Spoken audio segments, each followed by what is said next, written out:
이름으로 기도합니다. 아멘. 네, 여러분 너무 반갑습니다.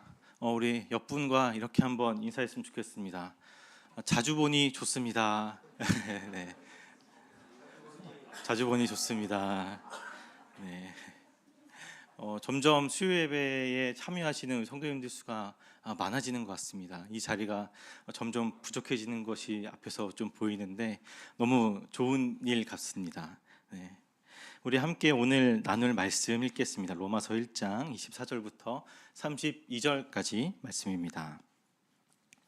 우리 한 절씩 교독하신 후에 32절은 함께 읽도록 하겠습니다. 제가 먼저 24절 읽겠습니다. 그러므로 하나님께서 그들을 마음의 정욕대로 더러움에 내버려 두사 그들의 몸을 서로 욕되게 하게 하셨으니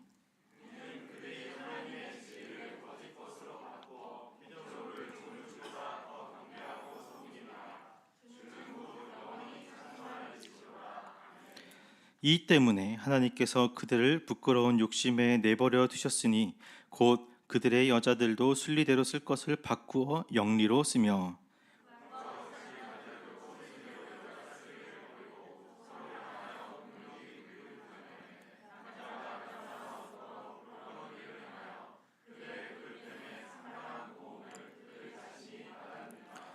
또한 그들이 마음에 하나님 두기를 싫어하매 하나님께서 그들을 그 상실한 마음대로 내버려 두사 합당하지 못한 일을 하게 하셨으니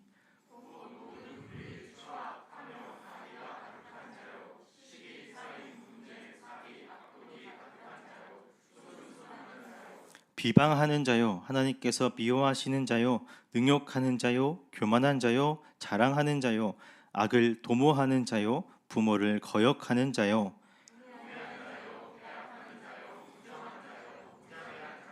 함께 읽습니다. 그들이 이같이 일을 행하는 자는 사형에 해당한다고 하나님께서 정하심을 알고도 자기들만 행할 뿐 아니라 또한 그런 일을 행하는 자들을 옳다 하느니라. 아멘. 제가 어렸을 때 저희 어머니께 굉장히 자주 듣던 말 한마디가 있습니다. 어머니의 속을 굉장히 상하게 해서 또 저에게 저 잘 되라고 이렇게 훈계 말씀해 주시면 뭐 듣지도 않고 가끔은 정말 못되게 대들기도 했던 불효막심한 이 저의 이 모습을 보고 어머니께서 저에게 하셨던 말입니다. 아마 이 말을 한 번도 안 들어본 사람 없을 거고 한 번도 안 해보신 분이 없을 거라 조심히 예상을 합니다. 혹시 어떤 말인지 아실까요? 네. 그 말은 너 같은 자식 낳아봐라입니다.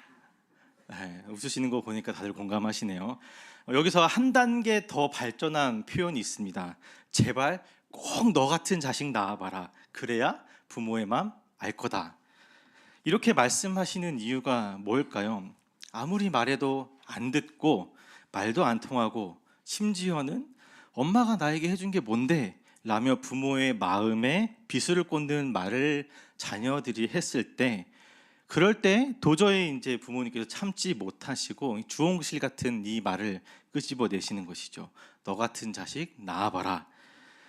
지금 엄마가 아무리 말을 해도 못 알아듣고 고집불통인 이 자식의 모습을 똑같은 자식을 낳아서 길러보면 그렇게 길러보면서 제발 엄마의 마음도 좀 이해하고 헤아려 보고 또 네 모습이 어땠는지 거울 치료도 조금 받으라 라는 마음에서 이제 그런 말씀을 해주시는 겁니다. 제가 이 설교를 준비하면서 이 이야기를 듣고 솔직한 자신의 심정을 적은 초보 엄마의 글을 하나를 제가 좀 발견했습니다. 이분도 어머니께서 어머니를 통해서 이런 말을 들었다고 하시면서 그 당시에는 이해를 못했는데 자신과 똑같이 고집부리고 말도 안 되는 딸을 보며 이런 생각이 들었다고 합니다. 제가 이 문구를 그대로 읽어드리겠습니다. 내가 저랬구나, 나구나 싶은 마음이 드니 왠지 화를 낼 수가 없었다. 내가 나에게 화를 낼 수 없는 까닭이고 그 시간을 견뎌주었던 엄마에 대한 고마움과 미안함이다. 내가 나 같은 딸을 낳아 그 시절 나의 못된 모습을 마주하는 것 그리고 그때보다 조금은 더 큰 그릇이 되어 그 시절의 나를 그 그릇 안으로 넣어 보는 것이다. 정말 솔직한 고백입니다. 그 중에서 저는 그 시간을 견뎌주었던 엄마에 대한 고마움과 미안함이다. 이 문구가 굉장히 마음에 찡했습니다. 딸이 커가면서 자기가 10개월 동안 배 아파서 낳았던 그 딸이 저게 내 뱃속으로 낳은 딸이 맞나 싶을 때마다 그 시간을 견뎌주었던 엄마의 마음을 나랑 똑같이 고집부리는 딸을 낳아 보니까 이제서야 이해했다라는 말인 것입니다. 굉장히 마음 아프면서도 부모님에 대한 감사의 마음을 느낄 수 있는 부분입니다. 오늘 저희가 함께 읽은 이 로마서 1장 24절부터 32절까지의 이 말씀도 아마 좀 비슷하지 않을까 생각됩니다. 저희가 읽은 본문에는 한 가지 반복되는 문구가 있는데 그것은 하나님께서 내버려 두시니입니다. 24절, 26절, 28절 이 짧은 구절에 똑같은 표현이 3번이나 반복되어서 기록되어 있습니다. 어머니의 마음처럼 내버려 두시고 너 같은 자식 낳아봐라 하면서 똑같은 모습을 마주하게 하신 것이 오늘 본문을 보는 우리의 굉장히 중요한 포인트입니다. 오늘 본문은 사실 내용이 굉장히 간단합니다. 하나님께서 사람이 죄를 짓도록 내버려 두셨다입니다. 어떻게 보면 하나님께서 사람이 죄를 짓도록 방관하시고 아무런 조치도 취하지 않으시는 분처럼 보이는 말씀 구절이지만 절대로 이런 구절은 아닙니다. 하나님께서 죄를 방관하신 것이 아니라 내버려 두신 것입니다. 이유가 있어서 어떠한 목적이 있어서 내버려 두셨다라는 것입니다. 오늘 본문 이전 구절인 로마서 1장 20절을 한번 보겠습니다. 창세로부터 그의 보이지 아니하는 것들 곧 그의 영원하신 능력과 신성이 그가 만드신 만물에 분명히 보여 알려졌나니 그러므로 그들이 핑계하지 못할지니라. 하나님께서 이 세상을 창조하셨고 무에서 유를 창조하신 그 능력을 인간들에게 보여주셨다라고 지금 말하고 있습니다. 그래서 사람은 하나님께서 지으신 만물을 보고 하나님이 어떤 분인지 깨달을 수 있었다라는 말이죠. 하나님은 아무것도 없는 이 온 우주에서 당신의 지혜와 능력으로 모든 자연 만물과 당신을 닮은 하나님의 형상을 닮은 인간을 창조하셨구나 라는 것을 자연 만물을 보고 깨닫게 하셨다라는 로마서의 말씀입니다. 제가 다른 나라를 많이 가본 것은 아니지만 기억에 남는 나라가 있다면 일본 삿포로에 갔던 기억이 좀 굉장히 인상 깊었습니다. 제가 2019년 1월 달에 이제 일본 삿포로에 간 적이 있는데 삿포로는 굉장히 눈이 많이 내리는 지역이죠. 삿포로 1년 예산 중에 40%가 제설하는 비용에 쓰인다고 합니다. 밤이나 낮이나 눈이 오면 계속해서 제설 차량들이 돌아다니면서 그 눈을 그 도로에서 이렇게 치웁니다. 그게 이제 옆에 굉장히 높이 쌓이는데 한 2m 넘게 쌓이더라고요. 그 정도로 눈이 많이 오는 지역입니다. 그 눈을 보고 있으면 군대를 갔다 왔기 때문에 눈에 대한 좋은 인상은 없지만 그 눈을 보면 상당히 사실은 아름답습니다. 제가 이제 일본 영화 러브레터의 촬영지로 유명한 오타루에 가본 적이 있는데 그 이제 항구가 굉장히 너무 아름다워요. 밤에 조명까지 켜지면 그 야경이 너무나도 아름답습니다. 그냥 사진을 막 찍으면 하나의 그냥 작품처럼 다 찍혀요. 너무 아름답고 이쁜 곳입니다. 그런 곳을 보면 1차적으로는 정말 아름다운 곳이구나 라는 생각이 들지만 2차적으로는 하나님께서 정말로 아름다운 세상을 창조하셨구나, 자연 만물을 조화롭게 창조하셨구나 라는 생각이 듭니다. 그런데 인간은 이러한 자연을 보고도 하나님의 능력을 경험하면서 못나게 군다고 성경은 말하고 있습니다. 방금 읽은 20절 다음 구절인 로마서 1장 21절 말씀입니다. 하나님을 알되 하나님을 영화롭게도 아니하며 감사하지도 아니하고 오히려 그 생각이 허망하여지며 미련한 마음이 어두워졌나니. 이 구절을 3번의 성경으로 보면 이렇게 번역합니다. 우리 이 구절 한번 다 같이 읽어볼까요? 시작. 사람들은 하나님을 알면서도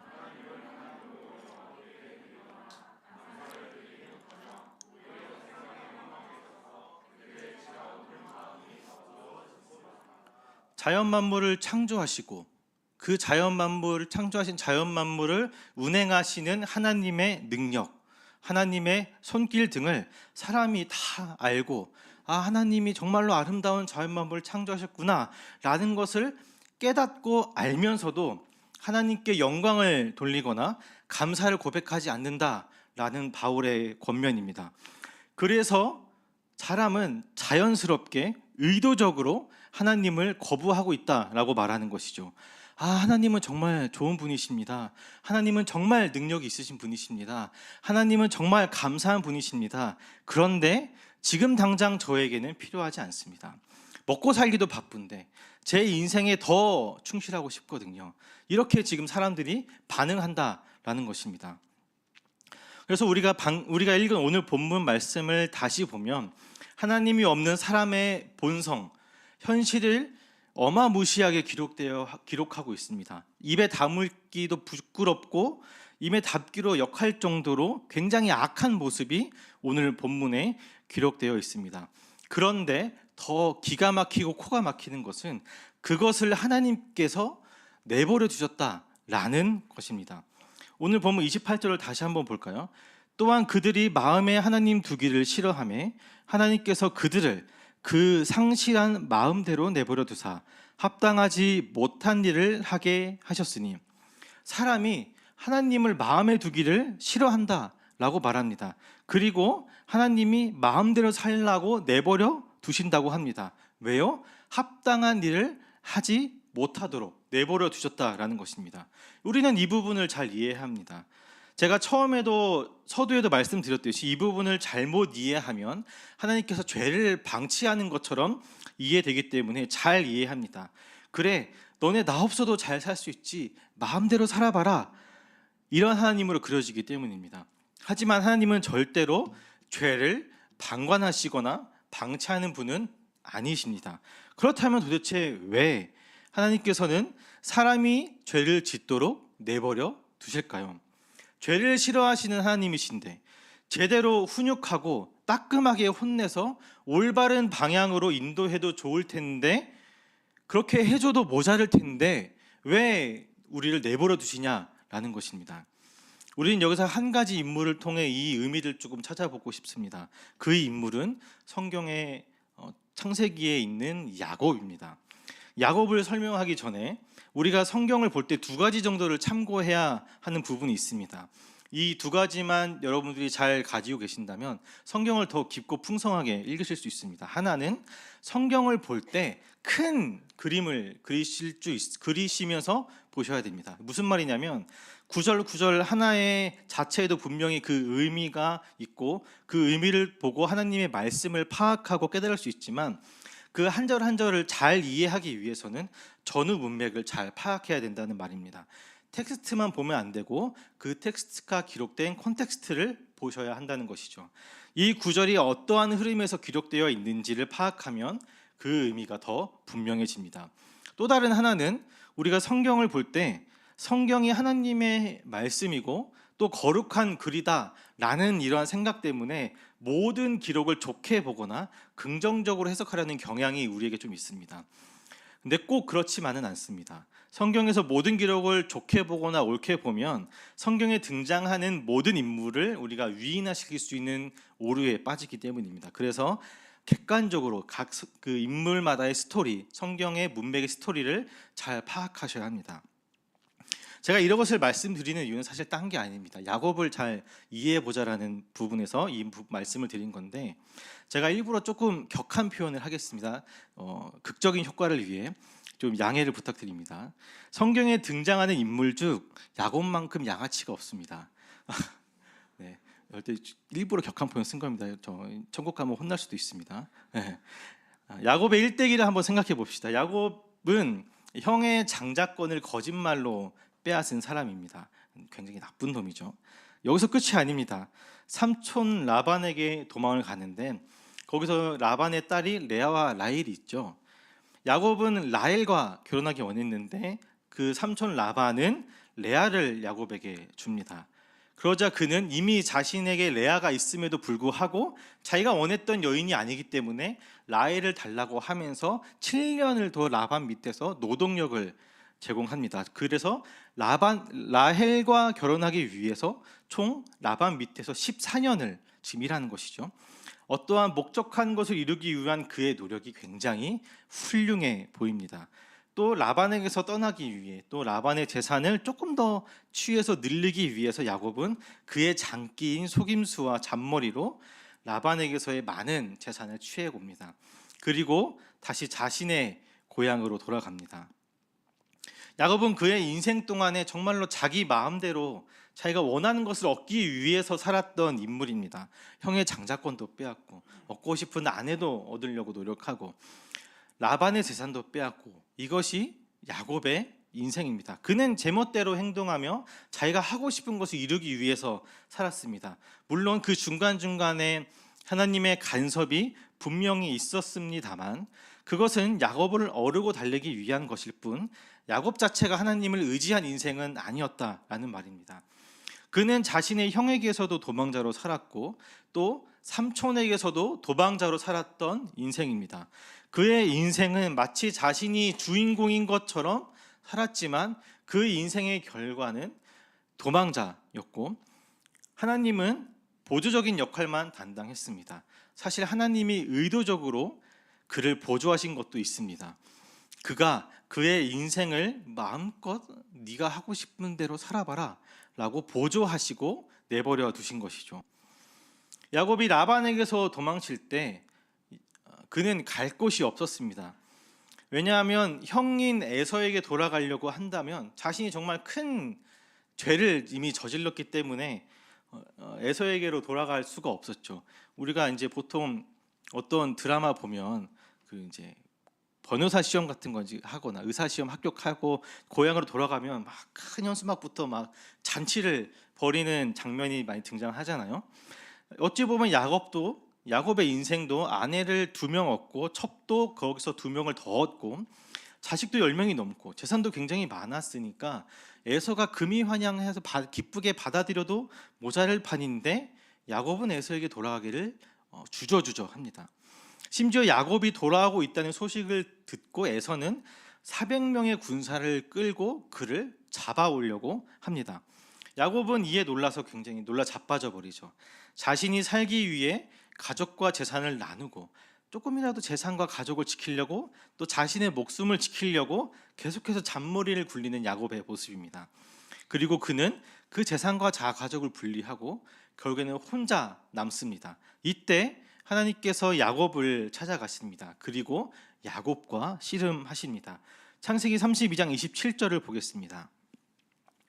그 사람이 그에게 이르되 네 이름이 무엇이냐? 그가 이르되 야곱이니이다. 씨름 후에 가려고 하는 사람을 야곱이 붙잡고 안 놔줍니다. 가야 하니까 놓으라고 해도 안 놓습니다. 축복을 안 해주면 내가 이 손 절대로 안 놓겠습니다 라고 떼쓰는 장면입니다. 그때 그 사람이 야곱에게 묻습니다. 네 이름이 무엇이냐? 그가 대답합니다. 제 이름은 야곱입니다. 야곱 이름의 뜻은 빼앗다 라는 뜻입니다. 하나님이 야곱의 이름을 몰라서 지금 야곱에게 이름을 물어보실까요? 아니시죠. 하나님께서는 분명히 야곱의 이름을 아시는데 그것을 물으시는 이유는 야곱의 현실을 알려주기 위해서입니다. 네 이름이 무엇이냐? 라고 하나님께서 물으시자 야곱은 대답합니다. 제 이름은 빼앗는 자입니다. 여태껏 자신의 이름대로 살아온 야곱의 인생입니다. 원하는 것, 가지고 싶은 것, 자신의 힘으로 다 얻어내고 살았던 것이 야곱의 인생이었습니다. 내 마음대로 내가 내 인생의 주인공인 것처럼 살아왔습니다. 지금 야곱은 자신도 모르게 자신의 이름을 밝힘으로 내가 어떠한 삶을 살아왔다라고 밝히고 있는 것입니다. 축복을 해달라고 하는 것은 타인에게 도움의 손길을 내미는 것인데 남의 것을 계속해서 쟁취하고 빼앗아 왔던 야곱은 이번에는 그것을 복을 빼앗으려고 하는 것이 아니라 제발 나에게 복 좀 달라, 도움의 손길을 요구하는 것입니다. 그래서 하나님께서 내 이름이 무엇이냐 라고 물어보시는 것은 이런 의미에서 이름을 물어보는 것입니다. 네 이름처럼 너는 빼앗는 사람인데 왜 나에게 복을 달라고 하느냐? 그렇게 정 원하면 지금까지 네가 살아온 너의 인생처럼 복을 빼앗으면 되지 않느냐? 야곱의 인생을 돌아보며 지금 하나님께서 야곱에게 질문하시는 것입니다. 자기가 원하는 대로 가지고 싶은 것을 갖기 위해 부단히 애쓰며 살았지만 그에게 없는 것이 있다라는 것을 하나님과 씨름하며 야곱은 깨닫습니다. 하나님이 그의 인생에 없었다는 것을, 많은 것을 가져본 후에야 알게 된 것입니다.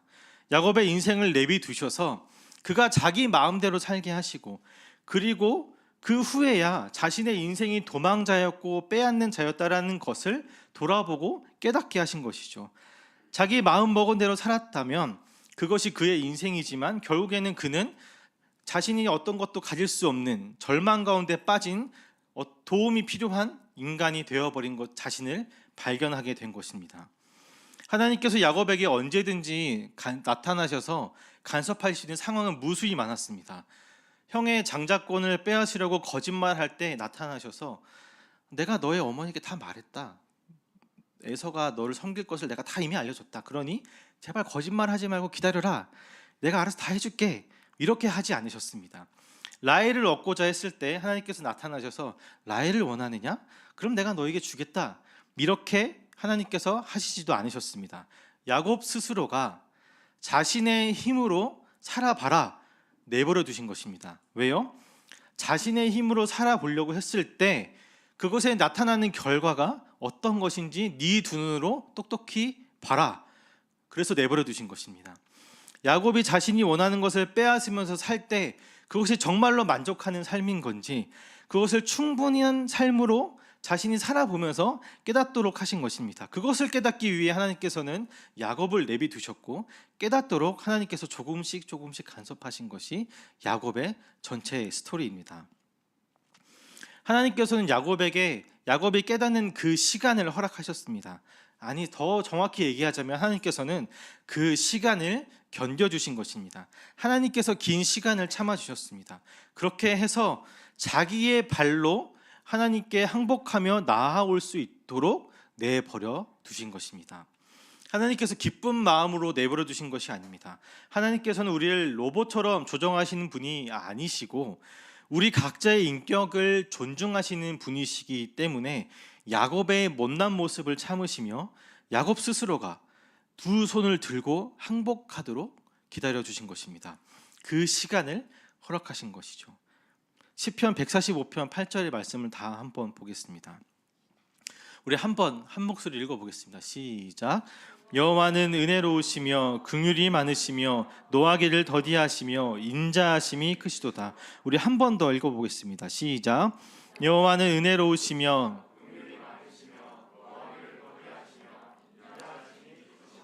하나님께서는 이러한 자비하심으로 야곱의 인생을 내버려 두시고 그가 자기 발로 하나님을 찾도록 참아 주신 것입니다.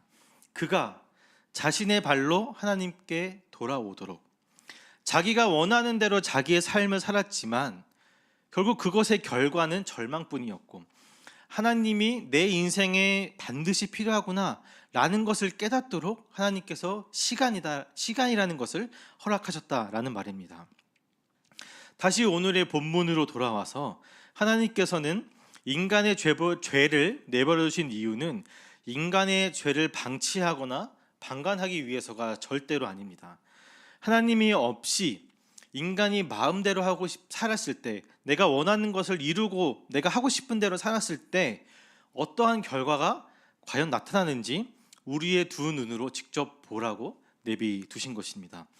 하나님 없이 인간이 만들어낼 수 있는 것은 무엇인지, 하나님이라는 존재는 우리가 알고 있지만 인생에서는 그리 중요하지 않고 지금 나의 삶이 더 중요하고 가치 있다라고 말하는 사람들에게 그 결과가 무엇인지, 그 결과가 어떠한 방향으로 가는지를 알려주시기 위해서 하나님께서 내비두신 것입니다. 그 결과가 어떠한가요? 결국 인간이 만들어낼 수 있는 것은 우리가 본 것처럼 야곱처럼 절망밖에 없습니다. 인간의 역사를 한번 봅시다. 단 인간의 전 세계의 역사를 보지 않아도 조선의 역사만 봐도 인간의 참 모습을 알 수 있습니다. 왕이 바뀔 때마다 무슨 일이 일어납니까? 피바람이 붑니다. 자신의 세력이 아닌 사람을 감옥에 쳐넣고 죽여버리는 일들이 조선 500년 역사에 무궁무진합니다. 자신의 생각과 다르면, 자신의 라인이 아니면 내치려고 하는 인간의 썩은 본성이 조선 500년 역사에 남아 있습니다. 하나님은 이러한 것들을 내비두십니다. 너네 마음껏 살아라. 내가 없는 세상이 어떻게 돌아가는지 너네 두 눈으로 똑똑히 봐라. 내가 나의 마음대로 살아가면서 생기는 일들이 우리의 두 눈으로 직접 보고 내 피부로 직접 느끼라, 이렇게 말씀하십니다. 그 결과가 어떠합니까? 오늘 본문처럼 하나님이 없는 인생은 결국 많은 악함을 만들어냅니다. 자신의 정욕대로 살고 모든 불의, 추악, 탐욕, 악의가 가득하고 시기, 살인, 분쟁, 사기, 악독이 가득하고 수군거림과 비방이 가득하고 능욕과 교만과 자랑과 악을 도모하고 부모를 거역하고 우매한 자가 되고 배약하는 자가 되고 무정한 자가 되고 무자비한 자가 된다 라고 지금 성경은 말하고 있습니다. 이것이 세상에 가득하다는 것을 우리의 삶을 통해 매일매일 뉴스를 통해 우리가 보고 있지 않습니까? 죄가 가득한 사람이 만들어낼 수 있는 것은, 하나님이 없는 죄로만 가득한 사람이 만들어낼 수 있는 것은 그 어떤 선한 것도 없습니다. 이러한 악하고 역한 것들만 만들어낼 수 있습니다. 결국 인간의 끝은 절망입니다. 마음속에 죄가 있는 사람이 어찌 선한 것을 만들 수 있겠습니까? 선한 것을 내기 위해서는 그 안에 선함이 내재되어 있어야 하는데, 인간에게는 그 선함이 내재되어 있지 않은데 어찌 선한 결과물을 만들어낼 수 있겠습니까? 하나님은 이것을 보도록 하십니다. 직접 보고 깨닫게 하십니다. 인간의 현실을 보아라. 내가 없는 이 세상의 역사를 보아라. 그리고 너의 인생을 보아라. 이것이 역사를 통해, 그리고 나 자신을 통해 깨달으라고 하나님께서는 우리의 인생의 시간을 허락하신 것입니다. 그리고 그 시간을 통해 하나님이 필요하다라는 것을 자기 스스로 깨닫게 하시는 것이죠. 원래 다른 사람이 나의 잘못을 지적하면 여러분들은 어떤 생각이 드십니까? 지나 잘할 것이지. 이거는 예를 들기 위해서 격한 표현을 쓴 겁니다. 네가 뭔데 나한테 이래라 저래라야, 이런 생각이 들지 않으신가요? 내가 정말 잘못했구나 라는 생각이 드시면 그게 이상한 겁니다. 이상한 반응입니다. 아무리 내가 잘못했어도 그 잘못이 나한테 지적하는 사람의 말이 아무리 맞아도 자존심 상하고 승질부터 내는 것이 인간의 본성입니다. 그래서 다른 사람의 말로는 한계가 있으니 거울 보듯이 나 자신의 모습을 돌아보면서 마치 내가 낳은 딸을 보는 것처럼 나의 인생의 시간을 통해 인간에게는 소망이 없구나, 그 소망은 하나님께만 있구나 라는 것을 인도하시는 것이 오늘 본문의 주된 내용인 것입니다. 우리는 살면서 선한 것을 만들어낼 수 없는 존재임을 하나님께서는 깨닫게 하십니다. 나에게 하나님이 필요하구나, 하나님이 없으면 나는 추악한 현실만을 만드는 무능한 인간이구나, 이것을 깨닫게 하십니다. 나 자신의 참 모습을 내가 발견하고 나의 추악한 죄된 모습을 내가 발견하고 하나님은 뒷전이고 하나님이 서비스가 된 이 인생의 결과는 절망뿐임을 깨닫도록 내버려 두신 것입니다. 그래서 이 세상을 창조하시고 자신의 백성을 사랑하시는 하나님이 필요하구나 라는 것을 깨달아 그 절망이 우리의 인생의 끝이 아니라, 결론이 아니라 그 절망 뒤에 우리에게는 소망이 있다라는 것을, 그 길로 하나님께서는 우리를 인도하십니다. 하나님은 당신의 사랑하는 백성에게 이 내용을 깨닫도록 인도하십니다. 하나님이 얼마나 집념이 있으시고 고집이 있으신 분이시냐면, 그리고 자신이 어떠한 뜻한 계획한 것을 이루고자 하시는 분이시냐면, 자신의 독생자 아들을 인간 세계에 보내셔서 그 시대에 가장 심한 십자가형을 받도록 하셨습니다. 그 집념만큼 우리를 사랑하시기에 기어코 우리가 하나님을 바라보도록 만드시는 분이 하나님이십니다. 우리가 하나님을 찾도록 포기하지 않으시는 분이십니다. 이 방법이 어찌 보면 굉장히 지독하다라고 느낄 수도 있습니다. 왜 이런 모습을, 나의 본 모습을, 왜 나의 자존심 상하게 이러한 모습을 보게 하시는지 이해가 안 될 수도 있습니다. 하지만 하나님은 인격적인 하나님이시기에 강압적으로 우리의 눈을 들게 하셔서 하늘을 향하게 하지 않으셨습니다. 우리가 자발적으로 하나님을 인정하고 나에게 하나님의 사랑이 절실히 필요하다라는 것을 깨닫도록 주관하시고 인도하셔서 하나님을 의지하도록 만드셨습니다. 그래서 인간이 만드는 죄악이 악함으로 그것으로 끝나는 것이 아님을, 인생의 끝에 절망이 아님을 깨닫게 하십니다. 절망 그 너머에 있는 하나님을 발견해서 소망을 가질 수 있도록 인도하시는 것입니다. 신앙은 이것을 깨닫는 싸움입니다. 우리에게 하나님이 필요함을 우리 스스로가 깨닫도록 인도하시는 싸움입니다. 그래서 신앙은 나 자신을 잘 아는 지점에서부터 자라나기 시작합니다. 내가 하나님이 필요하다는 것을 내 스스로가 깨닫지 않으면 우리는 하나님을 절대로 먼저 찾지 않습니다. 나의 힘과 능력으로는 더 이상 아무것도 되지 않는다라는 이 인간의 추악한 현실을, 무능한 현실을 깨달을 때 우리는 우리에게 어떤 우리를 이끌어줄, 우리를 붙들어줄 절대자를 찾게 됩니다. 하나님께서 우리의 그 절대자가 되어 주십니다. 이 세상을 창조하신 능력으로 우리를 붙들어 주십니다. 우리를 사랑하는 그 사랑으로 우리의 아버지가 되어 주십니다. 내가 중요하다고 생각하는 것, 아니면 다른 어떤 것이 중요하다고 여기는 그 지점에서 하나님께서는 우리에게 우리 자신을 돌아볼 시간을 허락하십니다.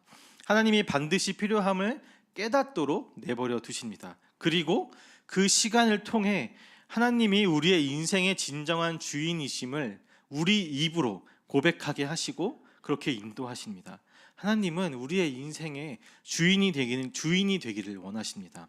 그래서 우리의 인생이 절망으로 끝나지 않고 소망이 넘치기를 원하십니다. 사랑하는 여러분, 지금 여러분의 인생이 절망의 순간이라고 생각하십니까? 인생에 희망이 없으십니까? 앞으로 어찌해야 할 바를 모르시겠습니까? 막막해서, 삶이 하루하루가 막막해서 한숨이 나오십니까? 바로 그 지점이 하나님이 필요한 지점입니다. 바로 그 지점이 하나님을 바라보아야 하는 지점입니다. 하나님께서는 지금도 여러분에게 씨름을 걸려고 찾아오십니다. 여러분의 반응 어떻게 하시겠습니까? 복을 달라고 다리 붙잡고 안아주실 것입니까?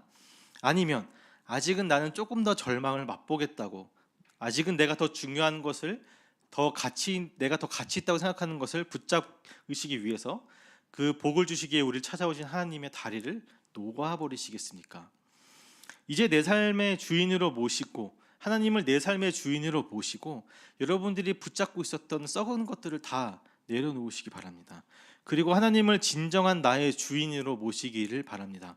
썩어질 것들을 붙잡지 마시고 영원하며 변하지 않으시며 이 세상을 창조하신 하나님을 붙잡을 때가 바로 지금입니다. 우리의 소망이신 그 하나님께 항복하며 참 주인으로 하나님을 인정하고 하나님을 붙드시기 바랍니다. 이것이 우리의 인생의 참된 복입니다. 그리고 이것이 우리를 절망의 인생으로 끝나는 것이 아닌 복된 인생, 소망이 있는 인생으로 우리를 인도하실 것입니다. 그 하나님을 붙잡으시는 저와 여러분들이 되시기를 이 말씀을 들어 권면하고 축복합니다. 이 시간 함께 우리가 찬양했으면 좋겠습니다.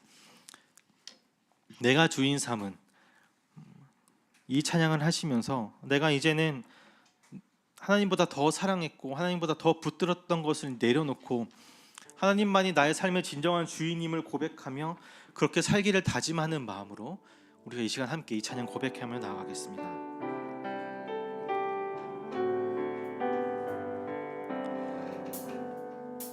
내가 주인 삼은 모든 것 내려놓고 내 주 되신 주 앞에 나가 내가 사랑했던 모든 것 내려놓고 주님만 사랑해. 내가 주인 삼은 모든 것 내려놓고 내 주 대신 주 앞에 나가 주 앞에 나가 내가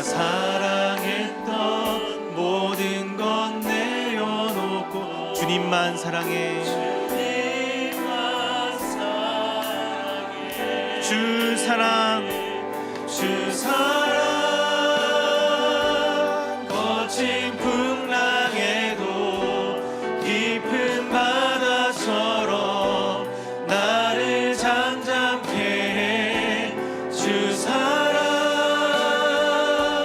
내 영혼의 반석, 그 사랑 위에. 우리 한 번 더 고백합니다. 내가 주인 삼은, 주인 삼은 모든 것 내려놓고 내 주 대신 주 앞에 나가. 내가 사랑했던 모든 것 내려놓고 주님만 주 사랑, 거친 풍랑에도 주 사랑, 거친 깊은 바다처럼 나를 잠잠케 해. 나를 잠잠케 해. 내 영혼의 반석, 그 사랑 위에서. 주 사랑, 거친 풍랑에도 주 사랑, 거친 풍랑에도 깊은 바다처럼 나를 잠잠케 해. 주 사랑, 내 영혼의 반석, 그 사랑. 우리 한 번 더 고백합니다. 주 사랑, 거친 풍랑에도 주 사랑, 거친 풍랑, 깊은 바다처럼 나를 잠잠케 해. 나를 잠잠케 해. 주 사랑, 내 영혼의 반석, 그 사랑 위에 서리. 하나님께서는 우리에게 시간을 허락하십니다. 그 시간은 우리가 절대로 잘라서 주시는 시간이 아닙니다. 우리가 하나님이 없어도 신앙을 잘 지키는 삶이어서 그 내버려 두신 시간이 아닙니다. 오히려 고집불통인 내 모습이 어떠한 결과를 만들어내는지 직접 두 눈으로 확인하기 위한 시간입니다. 내가 하나님을 붙잡지 않았을 때, 내가 하나님보다 더 사랑하는 것이 있을 때, 내가 돈과 명예와 권력과 욕심을 붙잡고 있을 때 어떠한 결과가 있는지, 하나님 없이 사는 인생, 하나님 없이 사는 내 자신의 죄된 본 모습이 어떠한지 보라고 그 시간을 우리에게 허락하신 것입니다. 우리의 본 모습이 어떠합니까? 하나님 외에 다른 것을 붙잡은 우리의 찬 모습이 어떠합니까? 그 안에 선한 것이 있으십니까? 이 시간 우리가 주님께 다 함께 이렇게 기도했으면 좋겠습니다. 하나님, 저는 지금 어디를 향해 가고 있습니까? 제가 지금 무엇을 붙들며 살고 있습니까? 무엇을 내 인생의 최고의 가치관으로 여기며 그것을 놓지 못하며 살아가고 있습니까? 하나님, 내가 어떤 사람입니까? 내가 어떤 사람인지를 보여주십시오. 내가 어떤 사람인지를 알아서 얼마나 부족하고 얼마나 연약한 사람인지, 그래서 깨닫게 주님, 나의 삶이 어떤지를 보여주십시오. 스스로의 삶을, 내 삶을 돌아보기를 원합니다. 저의 지금의 이 위치와 현실을 깨닫기 원합니다. 하나님 외에 어떤 것을 내 삶의 중심으로 두고 나도 모르게 자연스럽게 어떤 죄를 저지르며 살고 있는지를 돌아보기 원합니다. 나의 진정한 참 모습을 주님 보기 원합니다. 지난 인생의 지난 날을 돌아보며 깨닫는 은혜가 있기를 소망합니다. 하나님, 제가 거부했던 저의 참 모습을 주님 보여주시옵소서. 우리 이렇게 주님 앞에 한번 간절히 기도하며 나아가겠습니다. 기도하시겠습니다. 하나님, 내 삶이 어떤지를 돌아보기 원합니다. 내 삶이 하나님 없는 나의 인생이 그동안에 어떠한 것을 만들어 왔는지를 돌아보기 원합니다. 하나님께서는 우리에게 시간을 허락하셔서 나의 참 모습이 어떠한지를 직접 목도하게 하셨습니다. 나의 모습은 어떠합니까? 나의 모습 가운데 선한 것이 있습니까? 나는 지금 어디를 향하여 걸어가고 있습니까? 나의 인생의 어떠한 가치관을 가장 중요한 것을 여기면서 살아가고 있습니까? 나는 하나님보다 무엇을 더 사랑하며 그것을 놓지 않고 살아가고 있습니까? 하나님, 내가 어떠한 삶을 살고 있는지, 나의 현실적인 모습이 어떠한지, 나의 현 주소가 얼마나 처참한지 주님, 나의 삶을 보여주십시오. 내가 하나님을 발견하며 내가 하나님께서 나를 사랑하시는 내가 하나님께서 나의 모습이 어떠한지를 밝히 보여주십시오. 그래서 내가 하나님만을 바라보게 하여 주시옵소서. 하나님이 내가 얼마나 연약하고 얼마나 하나님 앞에서 부족한 존재의 길을 깨닫기를 원합니다. 주님, 내 자신을 돌아보게 하시고 내가 내 자신을 돌아볼 때에 나의 추악한 모습을 발견하게 하시고 나의 죄된 모습을 돌아보게 하여 주시옵소서.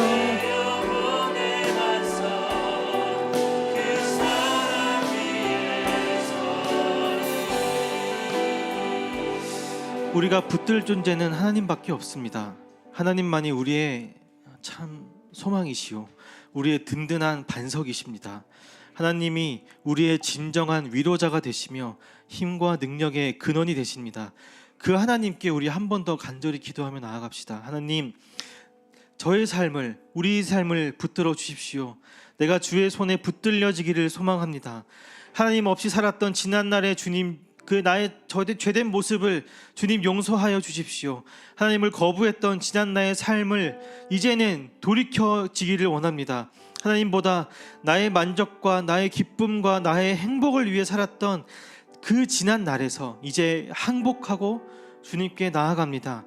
야곱처럼 내 힘만 의지했던 지난 날을 주님 이제는 내려놓기를 원합니다.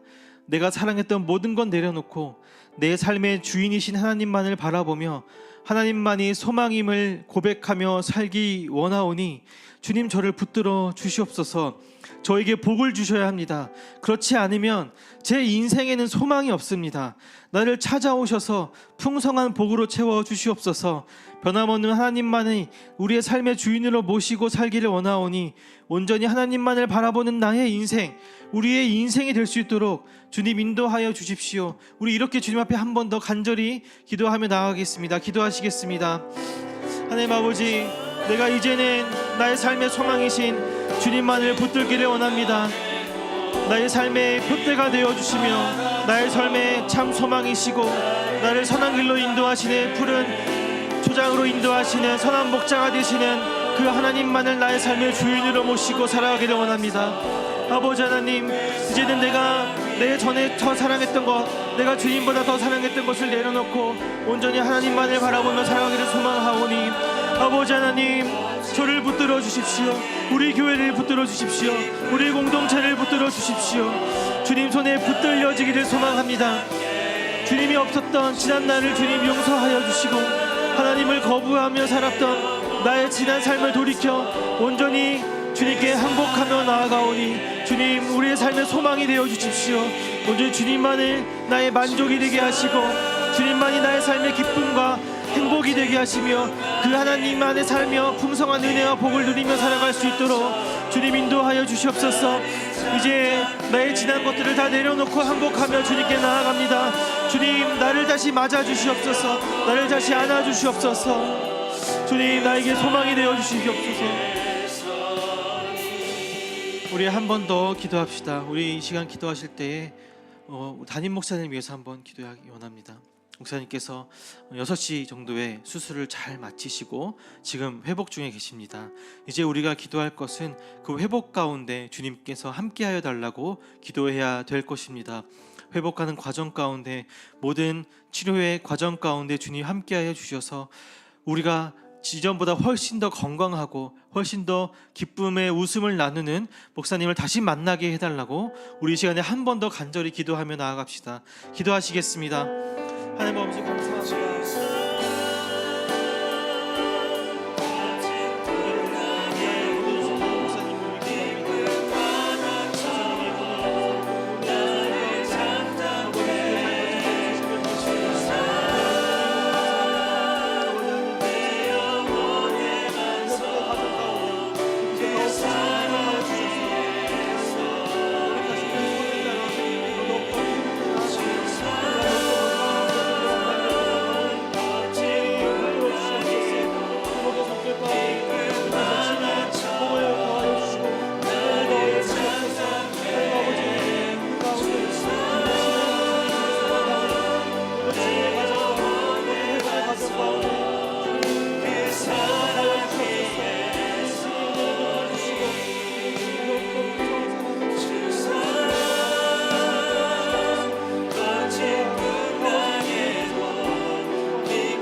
우리의 인생을 붙드시고 참 소망이 되어주시는 하나님을 찬양합니다.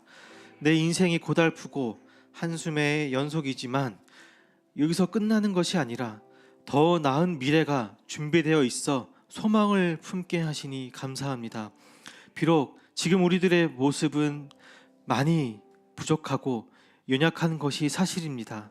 그러나 하나님은 우리에게 더 나은 방향으로 인도하심을 우리가 말씀을 통해 확인합니다. 이 말씀이 내 마음에 새겨지게 하시고 하나님께서 오래 참으심으로 당신의 백성을 향한 사랑을 나타내 보이신 것처럼 그 사랑을 받은 모든 존재 또한 하나님을 향한 신뢰와 사랑을 나타내 보이는 인생 되도록 인도하여 주시옵소서. 우리는 언제나 넘어지고 또 넘어지며 가끔은 나에게 이런 힘듦을 직접 보게 하시는 하나님이 원망스럽기도 합니다. 하지만 이것이 끝이 아님을 믿습니다. 아바 아버지가 되시는 하나님께서 언제나 든든하게 붙잡아 주심을 확신하오니 이 소망 잃지 않도록 복 내려 주시옵소서. 예수님의 이름으로 기도합니다. 아멘. 다 함께 주기도문 하심으로 예배를 마치겠습니다. 하늘에 계신 우리 아버지여, 이름이 거룩히 여김을 받으시오며 나라가 임하시오며 뜻이 하늘에서 이루어진 것 같이 땅에서도 이루어지이다. 오늘 우리에게 일용할 양식을 주옵시고 우리가 우리에게 죄 지은 자를 사하여 준 것 같이 우리 죄를 사하여 주옵시고 우리를 시험에 들게 하지 마옵시고 다만 악에서 구하시옵소서. 대개 나라와 권세와 영광이 아버지께 영원히 있사옵나이다. 아멘.